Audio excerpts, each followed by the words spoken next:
านีวิทยุกระจายเสียงแห่งประเทศไทยจังหวัดแพร่91 เมกะเฮิรตซ์ให้ความรู้คู่ความสุข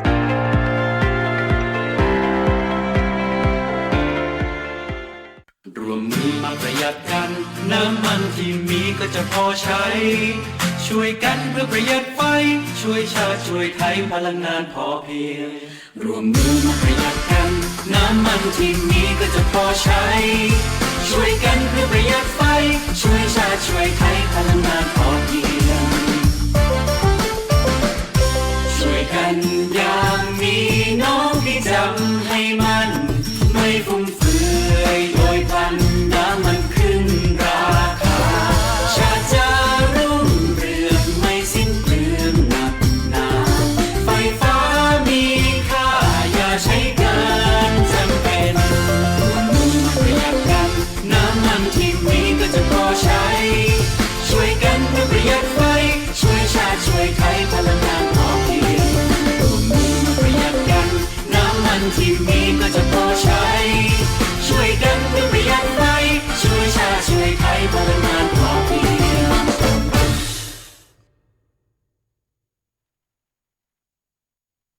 ซื้อประกันภัยไม่ต้องรีบแค่เช็คชัดชัวร์ก็ลดเสี่ยง 1. เช็คใบอนุญาตตัวแทนและนายหน้าผ่านเว็บไซต์คปภ. 2. ชัดอ่านใบเสนอขายและรายละเอียดความคุ้มครองกรมธรรม์ประกันภัยให้ครบถ้วน 3. ชัวร์ช่องทางชำระเบี้ยจ่ายตามที่บริษัทรับรองอย่าลืมเก็บหลักฐานไว้ 3 ขั้นตอนง่ายๆสำหรับการซื้อประกันภัยครั้งต่อไปคนกลางโปร่งใสอุ่นใจได้สิทธิ์ครบสายด่วนคปภ. 1186 Line Official @OIC Connect คปภ.คุ้มครองผู้ทำประกันภัยคุ้มครองคุณ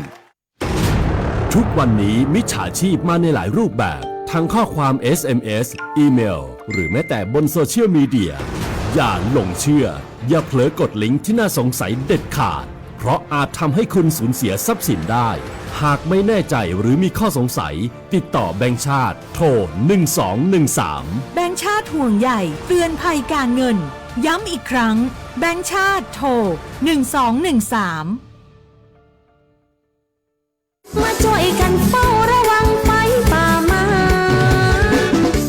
ผู้ก่อว่าภาคเหนือมีพื้นที่เผาซ้ำซากสูงถึง10 ล้านไร่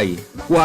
90% ของไฟป่ามาจากฝีมือมนุษย์ตีเผาเพื่อหาเห็ดของป่าและการเผาเศษซากพืชหลังการเก็บเกี่ยวบ่ว่าจะเป็นต่อสั่งข้าวโพดเลี้ยงสัตว์หรือนาข้าว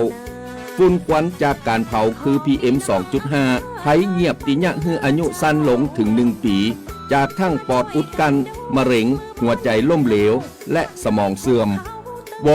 ร่วมใจคนไทยหยุดเผาคืนลมหายใจสะอาดให้ลูกหลานกับโครงการการจัดยะนโยบายการเปลี่ยนแปลงการใช้ประโยชน์ที่ดินเพื่อบริหารจัดการ PM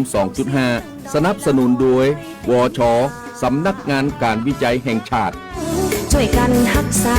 บ้านสวนให้นาบ่อไฟป่ามันเข้าขบวนยาวแต่เราเข้ามาทั้งอำเภอผมคิดว่าลองเสพแล้วมันจะไม่เป็นอะไร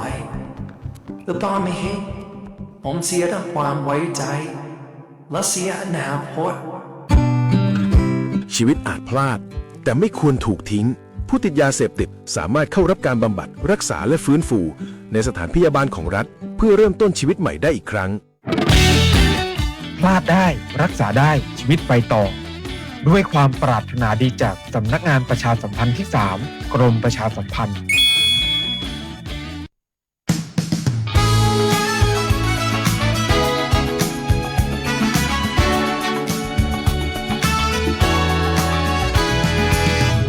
รุ่งอรุณที่ขอบฟ้าเริ่มต้นวันด้วยนาทีกับเส้นทางที่เดินมาหลายปีไม่ได้เป็นแค่คนทำงานแต่เราคือฝันฝืนที่ยิ่งใหญ่ขับเคลื่อนความหวังของคนไทยให้ก้าวไปด้วยกันจากงานเล็กๆที่ทำสู่รอยยิ้มที่ได้รับมาคือพลังศรัทธานี่เกียรติและศักดิ์ศรีพวกเราข้าราชการไทยรวมหัวใจรับใช้ประชาชนด้วยความซื่อตรงจะยากกันเพียงใด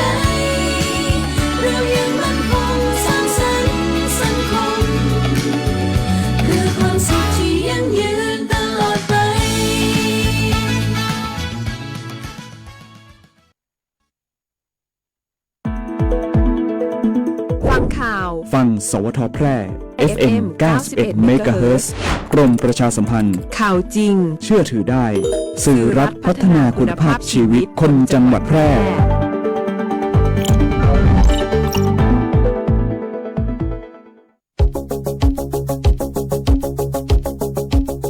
ข่าวสารฉับไวใกล้ตัวบริการทันใจร่วมแรงร่วมใจงานบ้านงานบุญประกวดราคาโปร่งใส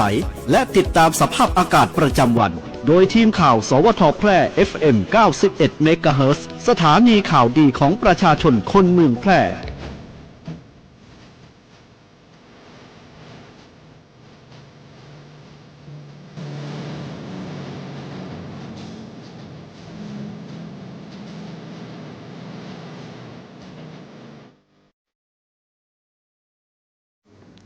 สวัสดีครับสถานีวิทยุกระจายเสียงแห่งประเทศไทยจังหวัดแพร่เสนอข่าวท้องถิ่นประจำวันพุธที่ 18 มีนาคม พุทธศักราช 2569 โดยมีหัวข้อข่าวดังนี้จังหวัดแพร่ขานรับมติครม.คุมเข้มมาตรการประหยัดพลังงานในหน่วยงานภาครัฐเพื่อรับมือผลกระทบจากสถานการณ์ตะวันออกกลางผู้ว่าแพร่รับมอบแบบลายผ้าพระราชทานปี 2569 ต่อยอดภูมิปัญญาผ้าไทยสู่สากลจังหวัดแพร่รณรงค์นุ่งผ้าพื้นเมืองอู้กำเมืองดำหัวแบบคนเมืองสืบสานสงกรานต์วิถีล้านนาปี 2569 เชิญชวนชาวแพร่ช็อปสินค้าลดค่าครองชีพในงานธงฟ้าราคาประหยัดณกาศ3 วัยวันที่ 20 มีนาคม 2569 นี้จังหวัดแพร่เดินหน้าโครงการสัตว์ปลอดโรคคนปลอดภัยฉีดวัคซีนป้องกันโรคพิษสุนัขบ้าให้แก่สัตว์ควบคุมโดยไม่เสียค่าธรรมเนียมต่อไปเป็นรายละเอียดของข่าว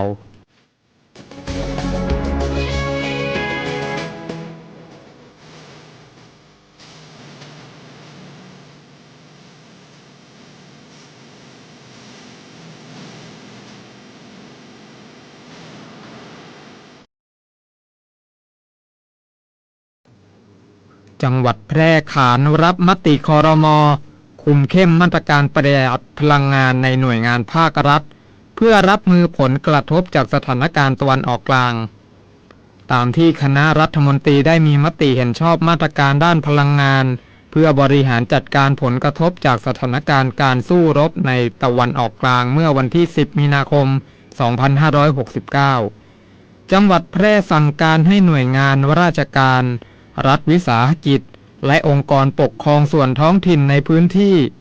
ดำเนินมาตรการประหยัดพลังงานอย่างเคร่งครัดเพื่อให้เกิดผลสำลิดอย่างยั่งยืนโดยมาตรการได้แก่มาตรการประหยัดพลังงานในอาคารสำนักงานด้านระบบปรับอากาศให้ตั้งอุณหภูมิเครื่องปรับอากาศที่ 26 ถึง 27 องศาเซลเซียสพร้อมดูแลไม่ให้เปิดประตูหรือหน้าต่างทิ้งไว้และตรวจสอบการปิดเครื่องปรับอากาศทุกครั้งหลังเลิกงานด้านแสงสว่างรณรงค์ให้ปิดไฟในช่วงเวลาพักเที่ยงและปิดไฟในจุดที่ไม่มีการใช้งานหรือทางเดินที่มีแสงสว่างอย่างพอเพียงอยู่แล้วอุปกรณ์ต่างๆในสำนักงานตั้งค่าคอมพิวเตอร์ให้อยู่ในโหมดสแตนด์บายเมื่อไม่ได้ใช้งานและสนับสนุนการใช้เอกสารอิเล็กทรอนิกส์เพื่อลดการใช้เครื่องถ่ายเอกสารและเครื่องพิมพ์รวมถึงรณรงค์ให้ใช้บันไดแทนการใช้ลิฟต์ส่งเสริมให้พิจารณาปฏิบัติงานนอกสถานที่หรือ work from home ตามความเหมาะสมของหน่วยงานโดยยกเว้นหน่วยงานที่ต้องให้บริการประชาชนโดยตรงและให้ระงับการเดินทางไปดูงานต่างประเทศ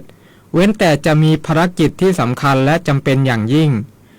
โดยแนะนำให้เปลี่ยนรูปแบบเป็นการศึกษาดูงานภายในประเทศและการประชุมผ่านสื่ออิเล็กทรอนิกส์แทนผู้ว่าแพร่รับมอบลายผ้าพระราชทานปี 2569 ต่อยอดภูมิปัญญาผ้าไทยสู่สากลวันที่ 18 มีนาคม 2569 ที่ศูนย์แสดงสินค้าและการประชุม Impact เมืองทองธานีอำเภอปากเกร็ดจังหวัดนนทบุรีนายสมชัย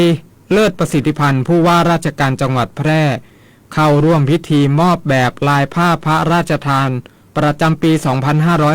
2569 เพื่อสืบสารอนุรักษ์และต่อยอดภูมิปัญญาผ้าไทยและงานหัตถกรรมพื้นถิ่นให้เกิดมูลค่าเพิ่มโดยน้อมนำแนวพระราชดำริของสมเด็จพระเจ้าลูกเธอเจ้าฟ้าสิริวัณวรีนารีรัตนราชกัญญาในการส่งเสริมผ้าไทยให้ก้าวสู่ระดับสากลโดยมีนางสาวสศิธรกิตติธรกุลรัฐมนตรีช่วยว่าการกระทรวงมหาดไทยเป็นประธานในพิธีพร้อมมอบแบบลายผ้าพระราชทาน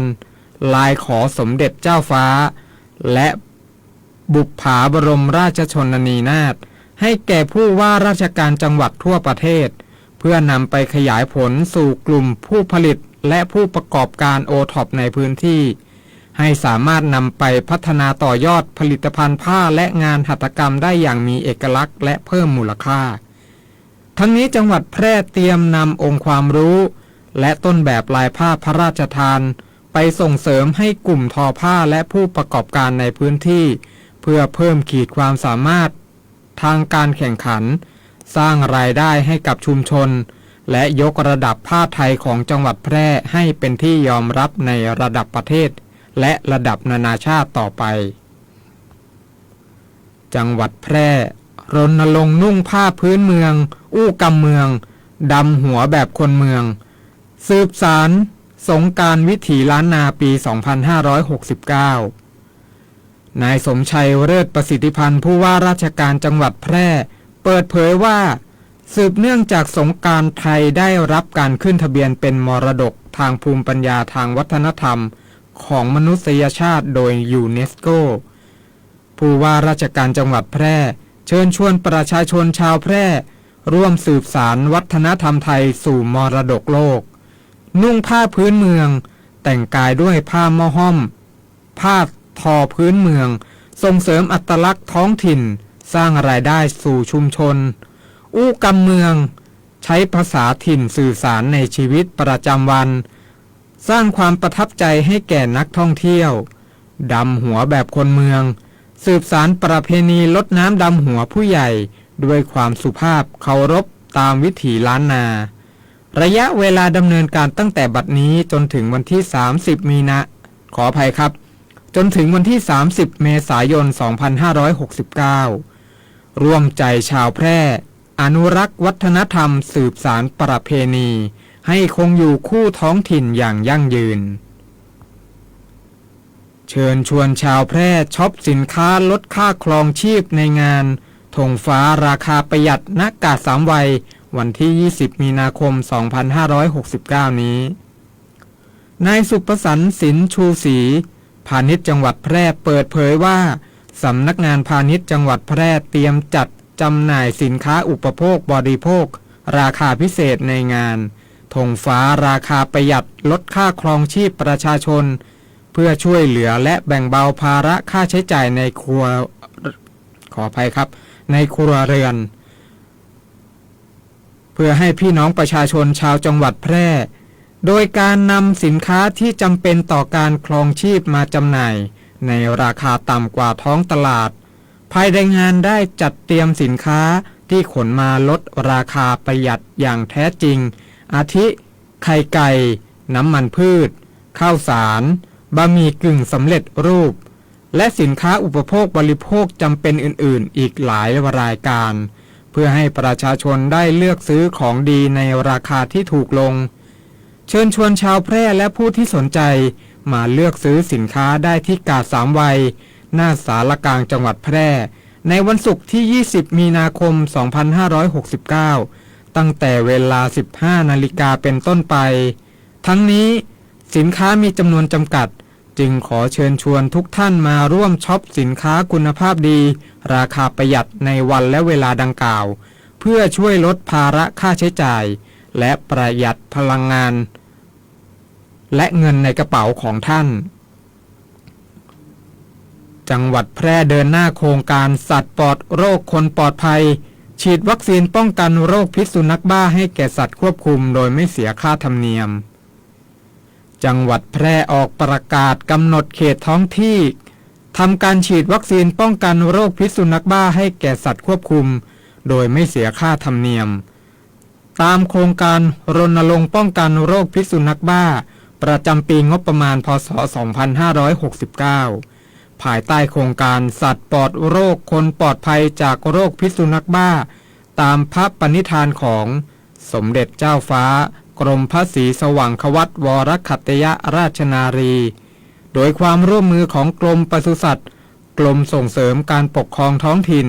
และกรมควบคุมโรคกำหนดดำเนินงานตั้งแต่วันที่1กุมภาพันธ์จนถึงวันที่31สิงหาคม2569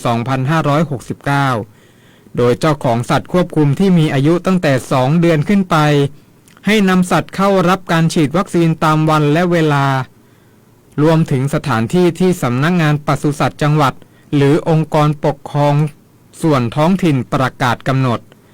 ภายหลังการฉีดวัคซีนผู้ฉีดวัคซีนจะมอบเครื่องหมายประจำตัวสัตว์และใบรับรองการฉีดวัคซีนแก่เจ้าของเพื่อแสดงว่าสัตว์ได้รับการฉีดวัคซีนแล้วและเจ้าของสัตว์ต้องแสดงเครื่องหมายดังกล่าวไว้ที่ตัวสัตว์ให้เห็นได้ชัดเจนตามระยะเวลาที่กำหนด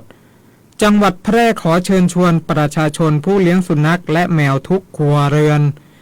นำสัตว์เลี้ยงเข้ารับการฉีดวัคซีนตามเวลากำหนดเพื่อร่วมกันป้องกันการแพร่ระบาดของโรคพิษสุนัขบ้า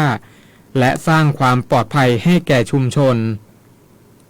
การรับทราบข้อมูลข่าวสารผ่านสื่อโซเชียลอาจสร้างความสับสนให้กับประชาชนได้ขอให้ทุกท่านใจวิจารณญาณในการรับทราบข้อมูลข่าวสารหากท่านบ่แน่ใจบ่ฮู้จะปึ้งใครส่งข้อมูลมาเช็คได้ที่เช็คชัวร์แชร์อินบ็อกซ์มาติเพจ Facebook ข่าวจริงประเทศไทยและศูนย์ต่อต้านข่าวปลอมประเทศไทย4จ่องตังได้แก่เพจ Facebook Twitter เว็บไซต์และไลน์กระทรวง DES และกรมประชาสัมพันธ์จะเร่งตรวจสอบหาข้อมูลที่ถูกต้องเชื่อถือได้เสิร์ชถึงมือทันเพื่อไขข้อสงสัยและทันจะได้บ่ตกเป็นเหยื่อของมิจฉาชีพหรือผู้ที่บ่หวังดีในสังคมเรื่องแต้ปลอมหรือมั่วเพื่อความจริงที่ถูกต้องบ่ดีลืมเช็คให้ชัวร์ก่อนแชร์ทุกครั้งข้าราชการคือพลังขับเคลื่อนประเทศภายใต้นโยบายรัฐบาลดิจิทัลพัฒนาบริการภาครัฐเพื่อประชาชนให้รวดเร็วเข้าถึงง่ายและเป็นธรรมด้วยปณิธานซื่อสัตย์ต่อหน้าที่ยึดมั่นความดีมีจิตมุ่งบริการสืบสารงานเพื่อปวงประชาทุกภารกิจยึดมั่นหลักธรรมาภิบาล1 เมษายนวันข้าราชการพลเรือนร่วมทำงานด้วยหัวใจเพื่อประเทศไทยที่ก้าวหน้าและยั่งยืนกฎหมายง่ายจังแค่ฟังก็เข้าใจโดยสำนักงานกิจการยุติธรรมตอนกฎหมายควบคุมอาคารคืออะไรพ่อคะดูตึกรูปหยดน้ำนั่นสิคะน่ากลัวจังอ่ะเขาไม่กลัวมันจะถล่มลงมากันเหรอฐานตึกดูไม่แข็งแรงเลยอ่ะไม่หรอกลูกตึกพวกนี้นะก่อนที่จะมีการก่อสร้างเนี่ยก็ต้องร่างแปลนเพื่อขออนุญาตและต้องผ่านกฎหมายควบคุมอาคารด้วยถึงจะสร้างได้นะกฎหมายควบคุมอาคารมีด้วยเหรอคะหนูเพิ่งเคยได้ยินน่ะมีสิคะกฎหมายควบคุมอาคารก็คือกฎหมายที่ต้องการควบคุมการก่อสร้างอาคารให้มีความมั่นคงแข็งแรงมีระบบความปลอดภัยสำหรับผู้ใช้อาคารเช่นระบบป้องกันอัคคีภัยระบบการระบายอากาศวัสดุในการก่อสร้างให้มีความเป็นระเบียบเรียบร้อยสวยงามและมีการจัดการด้านการรักษาคุณภาพสิ่งแวดล้อมเช่นการจัดให้มีระบบบำบัดน้ำเสียก่อนปล่อยลงสู่ทางระบายน้ำสาธารณะเป็นต้นโดยกฎหมายควบคุมอาคารที่ว่านี้กรมโยธาธิการและผังเมืองเป็นผู้ดูแลอยู่ค่ะกรมโยธาธิการและผังเมืองหนูเคยได้ยินอยู่ค่ะดูแลเรื่องผังเมืองระดับต่างๆใช่ไหมคะใช่แล้วล่ะลูกหนูก็อยากเป็นสถาปนิกนี่นาหนูก็ต้องศึกษาเรื่องนี้ไว้ด้วยนะค่ะพ่อ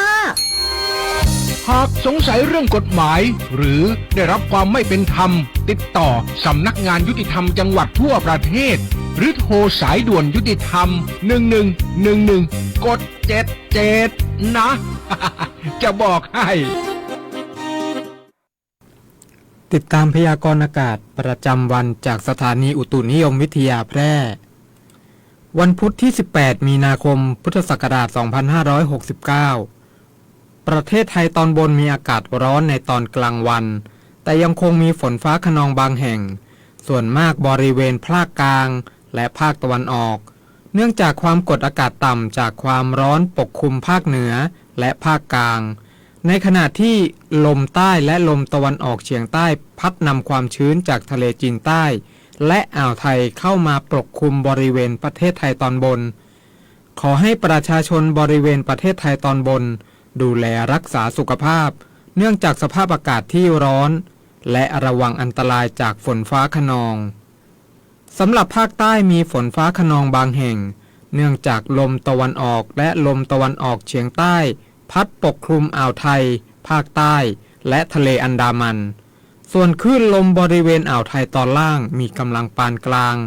โดยมีคลื่นสูง 1-2 เมตรบริเวณที่มีฝนฟ้าคะนองคลื่นสูงมากกว่า2 เมตรขอให้ชาวเรือบริเวณอ่าวไทยและทะเลอันดามันเดินเรือด้วยความระมัดระวังและหลีกเลี่ยงการเดินเรือในบริเวณที่มีฝนฟ้าคะนองไว้ด้วยสำหรับฝุ่นละอองในระยะนี้ประเทศไทยตอนบนมีการสะสมของฝุ่นละอองหรือหมอกควันอยู่ในเกณฑ์ปานกลางเนื่องจากมีการระบายอากาศอยู่ในเกณฑ์ปานกลางพยากรณ์อากาศบริเวณภาคเหนืออากาศร้อนในตอนกลางวันโดยมีฝนฟ้าคะนอง10%ของพื้นที่ส่วนมากบริเวณจังหวัดตากกำแพงเพชรพิจิตรและเพชรบูรณ์อุณหภูมิต่ำสุด17-24 องศาเซลเซียสอุณหภูมิสูงสุด 33-38 องศาเซลเซียสลมตะวันตกเฉียงใต้ความเร็ว 5-15 กิโลเมตรต่อชั่วโมงพยากรณ์อากาศบริเวณจังหวัดแพร่อากาศร้อนในตอนกลางวันมีฝนฟ้าคะนอง10%ของพื้นที่ทัศนวิสัย 5-8 กิโลเมตรลมตะวันออกเฉียงใต้ความเร็ว 10-20 กิโลเมตรต่อชั่วโมงคาดว่าอุณหภูมิสูงสุดบ่ายวันนี้ประมาณ36 องศาเซลเซียสคาดว่าอุณหภูมิต่ำสุดเช้าพรุ่งนี้ประมาณ21 องศาเซลเซียสวันนี้ดวงอาทิตย์ตกเวลา 18:30 นาทีวันพรุ่งนี้ดวงอาทิตย์ขึ้นเวลา 6:24 นาทีจบการเสนอข่าวท้องถิ่นขอประชาชนชาวไทยร่วมกันประหยัดพลังงานพรชัยเอี่ยมนุ้ยอ่าน